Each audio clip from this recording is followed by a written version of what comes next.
Welcome, my friend, to Next Level Change Success. I'm Therese, a change strategist and practitioner with over 20 years of experience designing and delivering impactful change programs across various industries. In this podcast, I share real-world practical strategies to help you create and deliver positive change experiences, whether you're a leader, practitioner, or someone looking to bring new ways of working to life.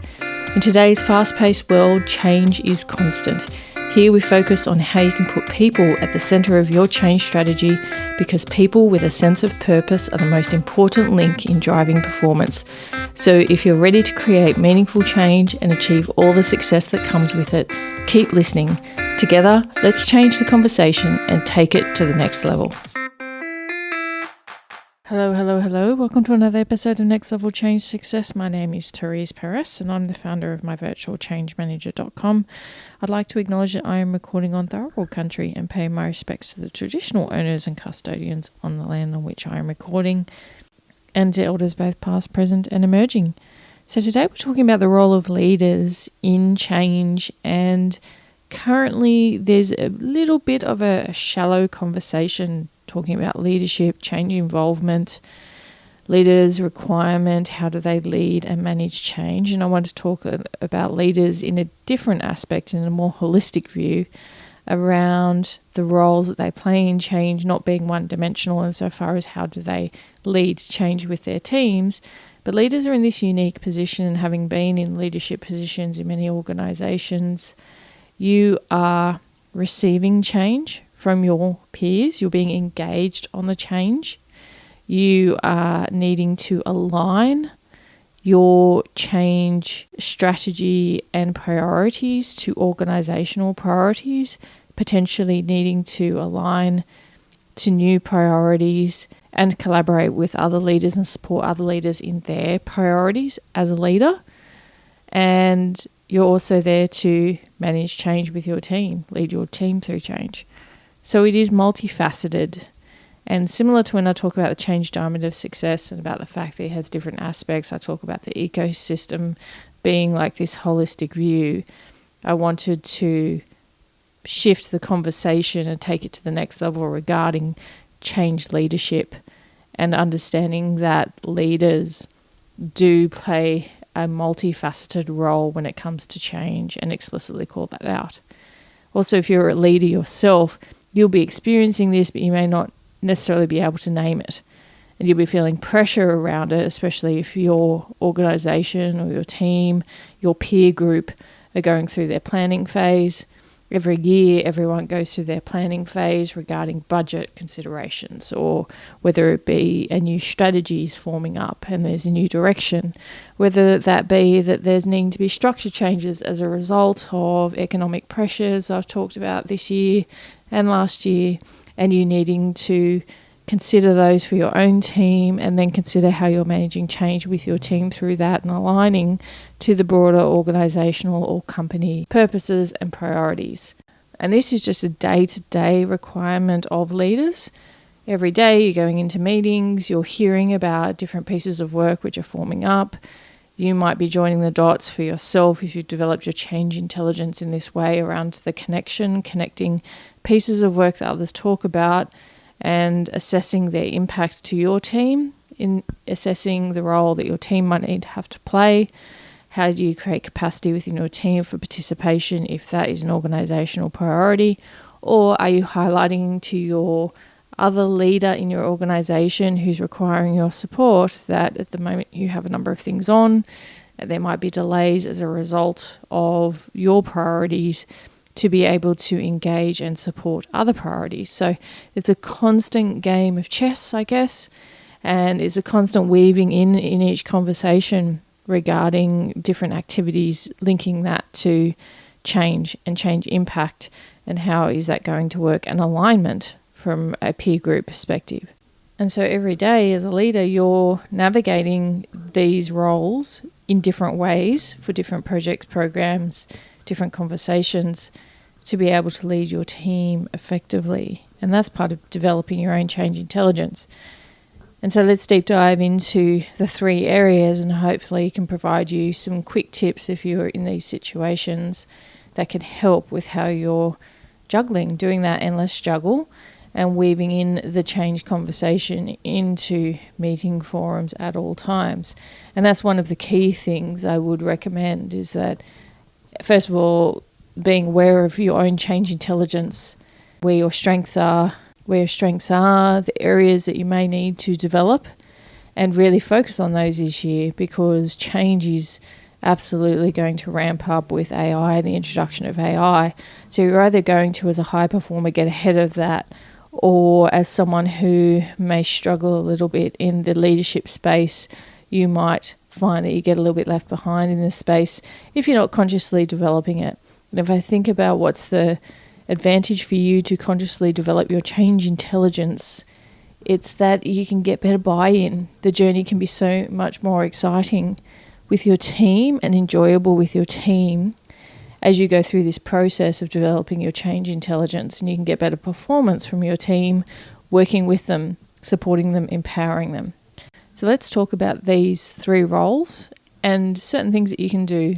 So you can do this in a number of ways. First thing, in relation to being aware of what's on your peer group agenda.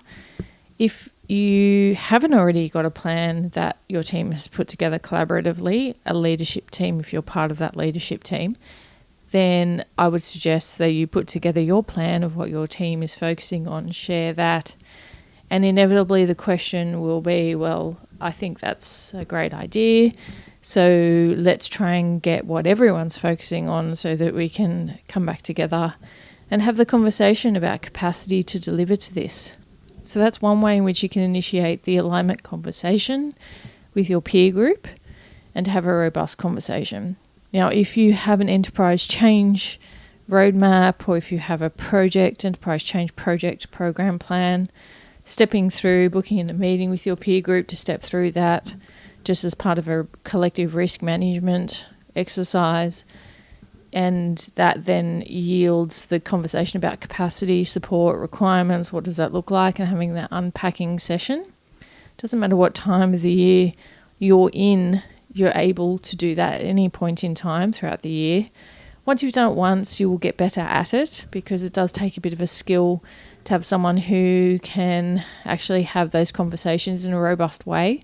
You might get an independent person in to facilitate that conversation, so that people who are quite dominant in your peer group don't dominate the conversation as such and have it be all about them, their needs, and others just submit.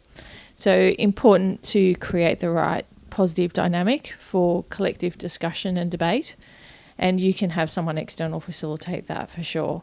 And so you could initiate that yourself, knowing that there's a lot going on with your team.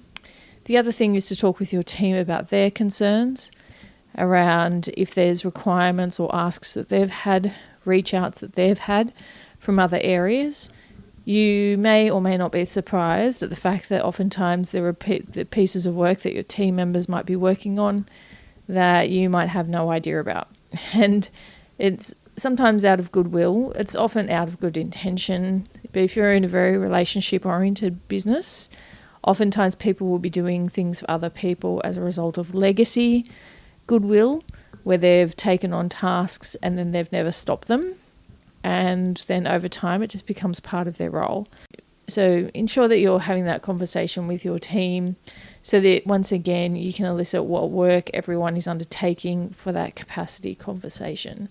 So that is a little bit of alignment to your peer group. It's a little bit around decision making for your team around their priorities. And I do focus in on this as a result of being a leader at all times. Decision making and prioritization need to be top of mind, and a skill and a muscle that you build. Not that you're always needing to assess everything. Part of it is how you can coach your team members to assess impacts, develop their change intelligence as well, so that when someone hasn't asked for them, they're straight away thinking about, what does this mean? What type of impacts are there and repercussions for our team? If I take on this piece of work, how do I highlight that and incorporate that into our work plans? That's important as well, and a muscle that can be developed over time. And as a leader, if you're across it and you're understanding it, and if you've built that muscle for yourself, it's far easier, of course, then to coach your team rather than just bring someone in external to coach the team on that. As a leader, you want to be across it yourself. And then from a decision-making perspective or options at all times in other meeting forums, being aware that the decisions you make create change for your team. And have you factored in some of the repercussions of that? New ways of working always sound great if you're a new leader and you're taking on board a team, an existing team. But new ways of working take time to develop. They're a skill set in and of themselves. New ways of working, new disciplines if you require approvals to come by your email. So something as simple as that. If you want to see things and have them approved before things are done, you will need capacity to not delay things by initiating that type of decision or framework or process. But you also want to coach your team up on that. And sometimes new behaviors, new disciplines, you need to factor in the time where you need to reinforce the new ways of working. And sometimes there will be team members who will resist. There'll be team members who won't want to do things differently. There are some who can tip over into engaging with you and absolutely following that. Interestingly, in my career, I've had instances of both. I've had fabulous team members who've been open, willing to work in new ways, really embracing it, working with me on that. And then I've had team members who have undermined new processes. And I've had to have the backbone, the courage to call them on that and ask and inquire about why they're resisting the new ways of working. And sometimes those conversations, actually all the time, those conversations are the hardest to have. But I need to always hold the higher intent and to be curious, even in that conversation, as to why that person is behaving that way. I would say over time and throughout my career, I've become better at that. But once again, it's like going to the gym for the first time, or, hey, I don't really go to the gym. I obviously sometimes pay gym memberships but never turn up. But the concept is the same. When you're developing the muscle, there's a lot of soreness and stiffness that comes from using muscles that you haven't used before. And then over time, it becomes easier and it just becomes a habit. And certainly I've experienced that throughout my career. And so if you're just at the beginnings of your change journey or your leadership career, these are the hard things, but they're the best things to do to get out of your comfort zone. One of the key things around leadership is reinforcing change if you've introduced change, but also listening if there's a reason and a genuine reason as to why it's not being embraced. Then you can modify it and collaborate with individuals and team members around how it can become a better process, for example, as long as they understand the intent behind it. And part of it is the why that we always talk about in change. And it's important that you explain the why up front. So if I was thinking about talking to my team members, ensuring that they're aware of things that I want to see before they go to certain leadership groups, leadership teams, the reason I say why, and it's a true intent, is because I don't want to walk into a meeting with a leader where there's been something that's been raised with them that I'm not aware of, that they call me out on in regards to something that the team has requested, and I can't back it up if I don't know about it. And I am a person of my word with my team. If they send me through things and I've reviewed them and then another leader will somehow object, I'm going to back my team members because I've seen it, I'm across it, I understand their intent, and then we work with the leader to try and make it work. And these are the things that are really, really important as a leader, but also as a person who's looking to grow and empower their team, who can misperceive something like being included in a conversation like that as micromanaging. But over time, the trust gets built even between myself and the team member. And so then it becomes an email with a CC, and they know that I will go to them if I have any issues with it. But if I'm not across it, I can't support it. And that's one of the key things that I always talk about. It's a courtesy and understanding the world that I live in. And then I back my people, which I think no one would dispute when it comes to my leadership style. These are the things as a leader. So when you're deciding things, like that was a new process I decided to put in play, that decision does impact my team members. I understand then they have to put together emails. They might have to put together option papers. They might need to consider the request that they have, whether it's emotionally driven or whether it's been logicked through, and that's why option papers, etc., are good. They might need some more support and to form up, and it might take them longer to get decisions through initially. Over time, though, it will give them a better skill set and a better pause, a good emotional regulation to be able to consider the landscape and different options. So in the long term, it's beneficial for them. I know the challenge when it comes to change, and so the decision I make has an impact on them. Now, that also means when there's certain projects or programs that are happening where they need support from a subject matter expert perspective, leaders are on the hook around decisions of who they're going to nominate to place on that program. And sometimes I think leaders might underestimate that. They need to make sure that they're giving flagship programs, priority programs, the best subject matter experts, rather than just someone from their team. And the implications of not having the best people on that program or capacity, if that person doesn't have the capacity to do that, then they need to reprioritize. Either the choice is their own project or an organizational priority. And every day of the week for myself, I've always said, well, if the organization has priorities, then my team and our priorities will take second place because it's about the organization. And that is my decision, obviously. That prioritization and alignment concept. So once again, we talked about alignment. If you're in that leadership seat, you need to constantly think about that. Pet projects, duplication of projects, being able to inform everyone of what you're working on and put things aside that may not be a priority for a period of time.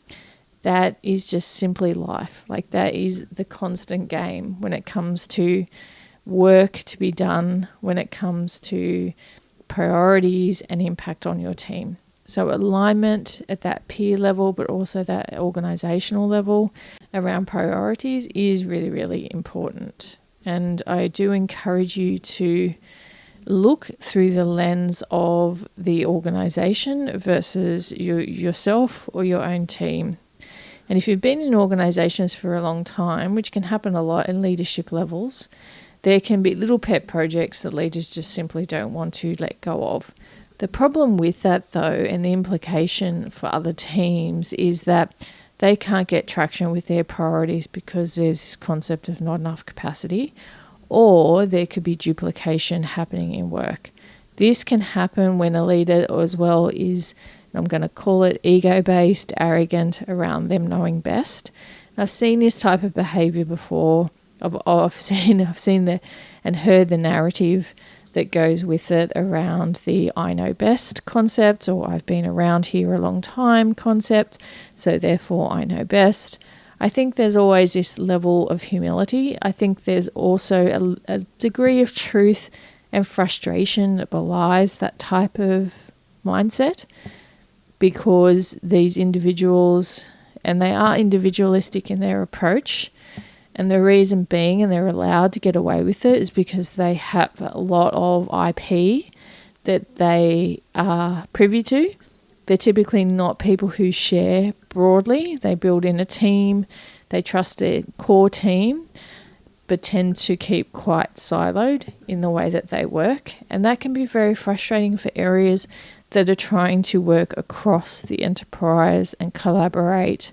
And it's important that that's recognized. So that type of model, and I do say no work is done on an island in an organization. So it is important to consciously acknowledge if that model does exist and do everything possible to have those leaders shift consciously in their mindset and be rewarded for shifting in their mindset and collaborating and helping anchor other points, onboarding other people in an organization, for example. So many tactics that you can take for someone's mindset to shift in that space, because the price is kind of heavy for their team. If people are finding that they can't get through from top down, people will try and come in the side to that particular team. The leader won't be considering all of the change that's coming to them that their team needs to implement and embed themselves. And that can be difficult because that leader may think, well, that's not a priority for me. And that's not where the organizational priority might be. So if you're a leader in that situation, or if you've heard the narrative that you're difficult to work with, or you're quite siloed in the way that you work, I do urge you to explore why for yourself and the price that might be being paid when it comes to being a solo player, even though you have a team. So if you're a leader, you're aligning to strategic objectives, you're aligning your work to your peer priorities as well. Also putting on the table, of course, your priorities and getting support and garnering support for that.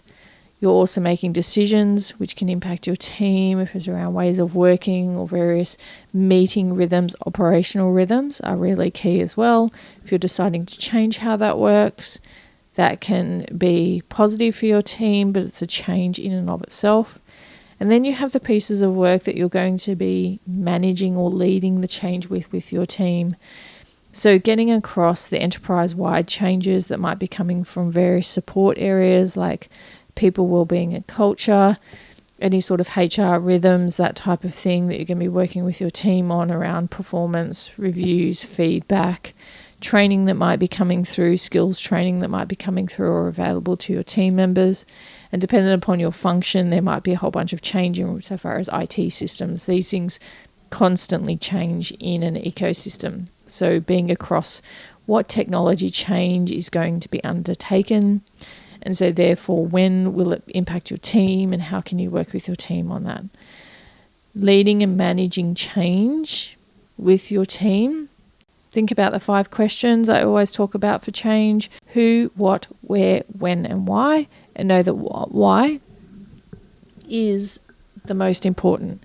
And if you can't explain the why, then you should be talking to your peer group about that if there's a piece of work coming through and that the why isn't clear. And having a respectful conversation with the peer who might be sponsoring that piece of work. So who, what, where, when, and why. Why being number 1. Important to understand so that you can communicate that to your team. Listen to their feedback, make sure they're supported through the change, whether that training or support or briefings are coming from external areas, and integrate that seamlessly into their ways of working as much as possible, and giving them enough time. As a leader in various peer forums, you must demand that time is given to your team to become aware of changes that are being deployed, and always vocalize that. I think it's really important because the throwing over the fence type of change where people don't know about it, or you as a leader don't know about it, simply isn't good enough in this day and age with enough change awareness that teams deserve better. So important that as well is undertaken when in meeting forums that you'll be sitting in as a leader that many aren't privy to.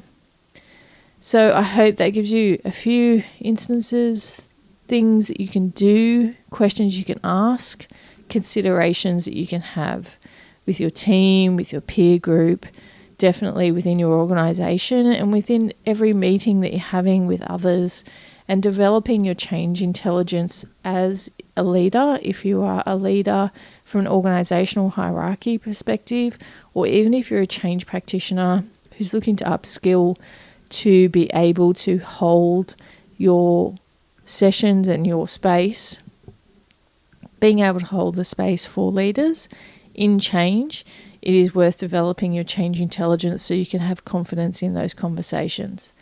So come to my virtual change manager. We have a lot going on and we can certainly support. We're on Instagram, LinkedIn and Facebook. So come along, follow. So please, reach out, connect, follow. And I hope this episode is of assistance to you when thinking about the multifaceted role that a leader has in change and how you can develop change intelligence to be able to step into each role as required. Thanks for listening, and just remember that change matters because you, your people, your purpose, your organisation, your team, you all matter. Have a great day.